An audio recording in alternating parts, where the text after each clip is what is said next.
పాఠశాల నందు ఈ యొక్క ఒంటిపూట బడులు స్టార్ట్ చేసినప్పటి నుంచి పిల్లలు కొన్ని వ్యక్తిగత కారణాల వల్ల ఆరోగ్య కారణాల వల్ల ఇంటి దగ్గర అల్పాహారాన్ని తీసుకోకుండా పాఠశాలకు రావడం జరుగుతుంది.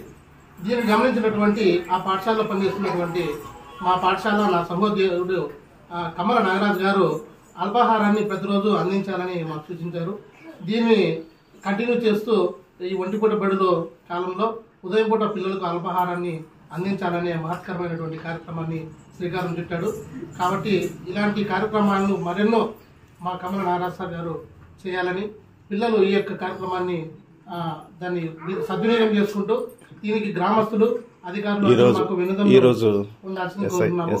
ఈరోజు ఓబుల్దేవచూరు మండలము సబ్ ఇన్స్పెక్టర్ గారు మల్లికార్జున రెడ్డి సార్ గారు ఈ యొక్క కార్యక్రమాన్ని ప్రారంభించడం జరిగింది. మాకెంతో చాలా సంతోషంగా ఉంది సార్. ఇలాంటి కార్యక్రమాలు ప్రతి బడిలోనూ జరగాలని కోరుకుంటూ సెలవు తీసుకుంటారు. అందరికీ